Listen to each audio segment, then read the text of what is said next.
This is the last stand of democracy here. Donald Trump has changed the game since he's been president. And so he has literally weaponized the federal government to be his henchman. I mean, you've said, Yolanda, that you've got a family. Are you just going to stay out of Texas forever now? I'm emotional because this is like really serious.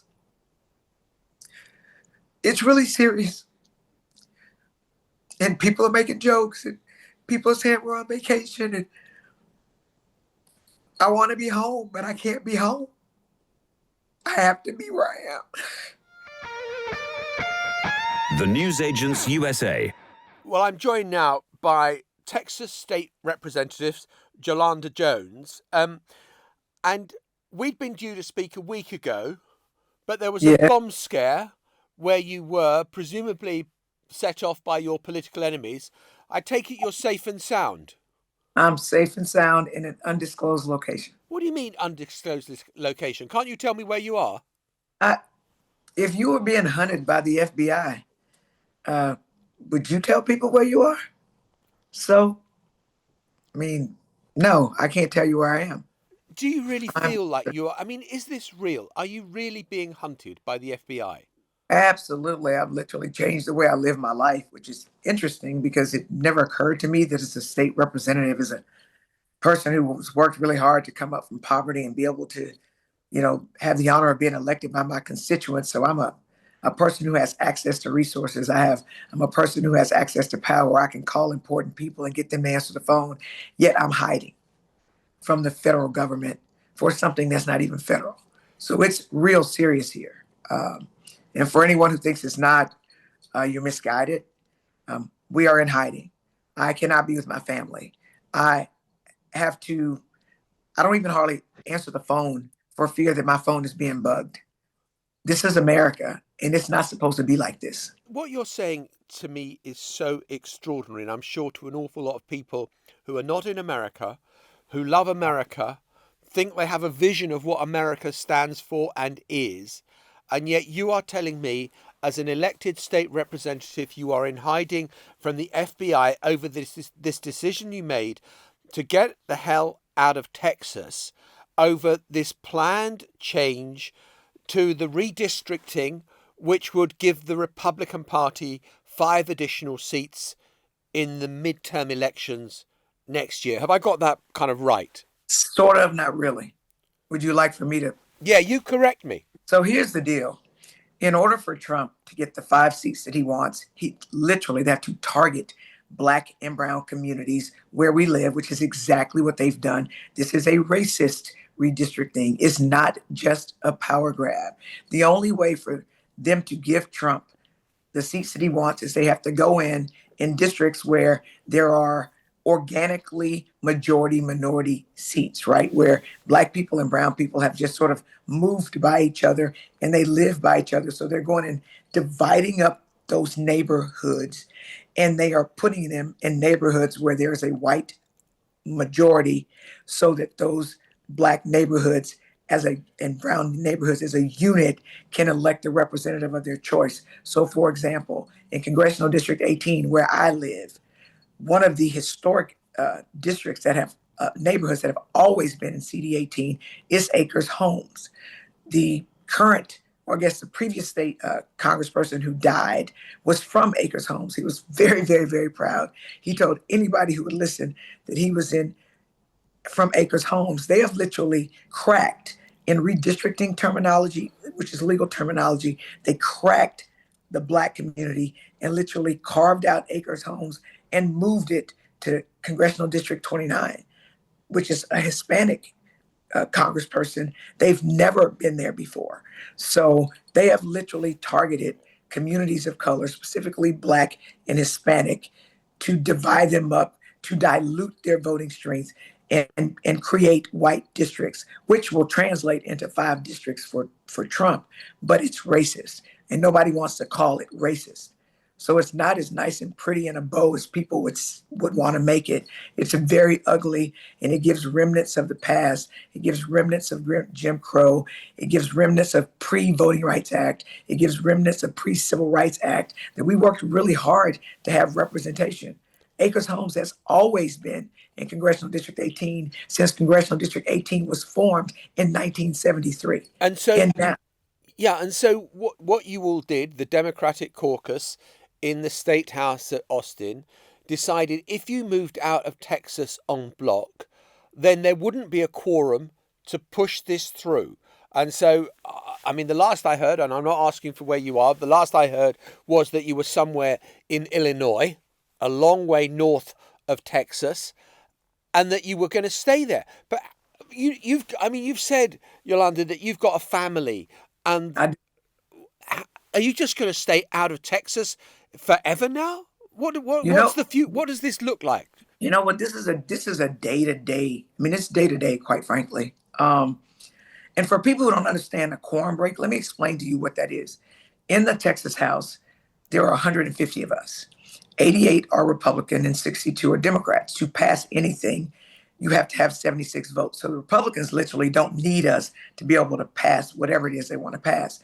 The only power we have, which is constitutionally protected, is exactly what we're doing, quorum breaking. In order for us to conduct business, there has to be 100 of us in the House chamber.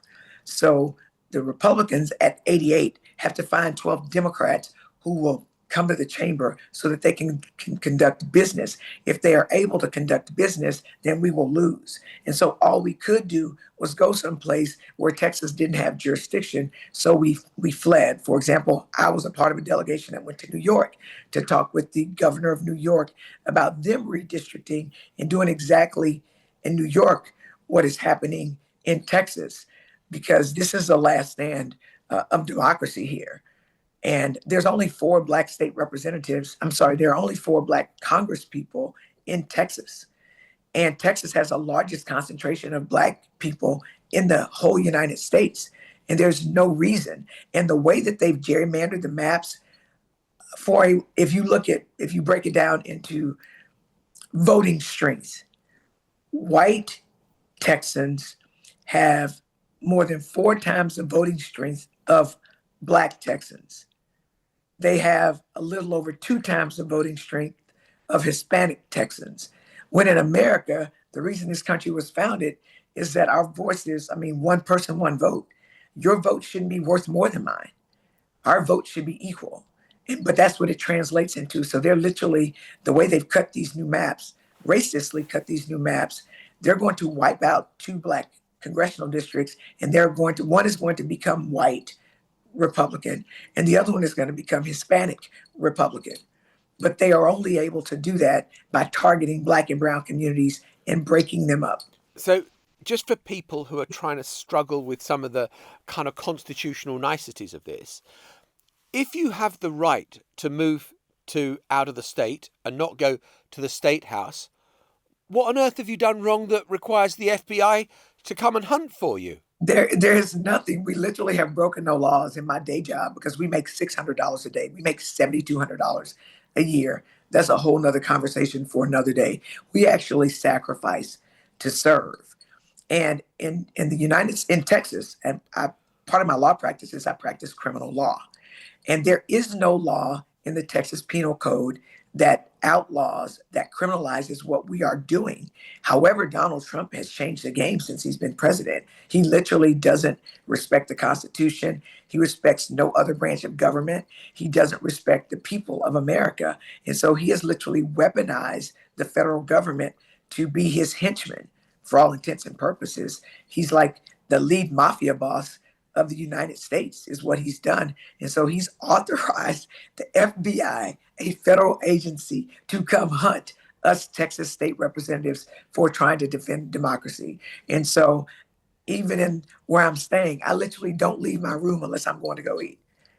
Because people seem to think I look a certain way, so it's easy to spot me. So the best way for me not to be spotted is to stay in my room, which is what I do. So this is no vacation, like at all. However, because Governor Greg Abbott has put out a wanted poster. I mean, like a kind of in a Western movie, a wanted poster of Jolanda Jones.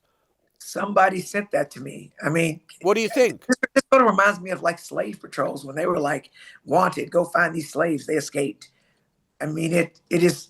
history repeating itself. And it is scary. And if they can do that to me, a person that's elected and is quote unquote important, I feel sorry for regular old Americans who aren't in a position to go hide somewhere undisclosed. So it is really terrifying. It's not fun. It's sobering. And had someone told me that I would be being hunted by the FBI after I've worked very hard to live a law abiding life that my mother and my grandmother and my granddaughter can be proud of, the fact that the Republicans are putting, I mean, all you have is your name, right? So, what is the answer? If Abbott succeeds, and you can't live out of Texas forever, you've got to go back to your life at some point, this law gets passed. Should there be Democrat states who do the same thing in reverse and gerrymander their states so that you can start carving out Republican seats in the Congress? So, it's really funny. My grandmother always said, Jolanda, Felicia, if you allow yourself to be a rug, people will step on you. And the Democrats not fighting back, sort of wanting to do things like they were done in the past, I think has hurt us. And I think that people across America want us to fight, which is why America is behind us. So I actually believe it is actually self-defense for us to go and do to them what they're doing to us, because the only way to stop a bully from being a bully is to stand up to them and to give them. So give what you're getting. And so, yes, I absolutely believe that. That was one of the reasons that I was on a delegation to go to New York to ask New York, which is a Democrat state, to please, can you do this? Like, if Trump is going to steal 5 seats, if Abbott is going to steal 5 seats from Texas and marginalize and dilute minority representation, like people specifically of color, can you gerrymander them out? Can you please do that so that you can try to wipe out the gains that they've done? And even if California and New York and other Democratic states do that, here's the problem. We've still lost 2 congressional seats of Black people. They've diluted minority seats. So Congresswoman Sylvia Garcia, who's Hispanic, she's in danger of losing her seat. So that's 3 seats in Houston, which is the area that I live in. And if you go up, I think the whole world has heard of Jasmine Crockett. The gerrymandered map literally moves Jasmine into a whole nother district, Congressional District 33. She currently represents Congressional District 30. Congressional District 33 is that of Mark Vesey, who's another Black congressperson. So there's going to be a bloodbath between Congresswoman Crockett and Congressman Vesey for 1 Black seat.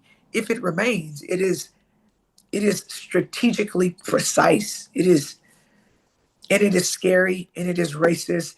And even though I miss my granddaughter and I miss my mother, I'm her caregiver. I've had to leave her in the hands of my family. I'm going to have to be okay with FaceTiming. And how long can this last? The goal is to stop Trump from keeping the House in 2026. So, I mean, arguably, best case scenario, somehow we were able to stay gone till next summer, where it's too late to change the maps, and people get to vote on what's now. So it's complicated. It's scary. If I weren't living it, I would never believe it. It feels like a very long way away since 60 years ago there was the Voting Rights Act signed by a Texan president, LBJ. Yes. I mean, it really does feel, what you're describing as the kind of there was the hope then that the era of Jim Crow, of segregation, of kind of gerrymandering and polling stations, all the rest of it was in the past. Well, it's not. And Trump is trying to take us back. And it just makes me sad. Very rarely am I at a loss for words, but I have to be here, right? I cannot. I'm a new grandmother. My grandbaby's 1.5 years. I cannot leave in America to her and Texas to her where she doesn't have rights. I just can't do that. So as much as I'd like to be home, I need to be exactly where I am, sadly. Yolanda Jones, wherever you are, thank you very much indeed. Thank you. I really appreciate you. Thank you for, I'm emotional because this is like really serious. It's really serious. And people are making jokes and People are saying we're on vacation and I want to be home, but I can't be home. I have to be where I am. Thank you very much for your time. I appreciate you. Thank you for following this. The Newsagents USA.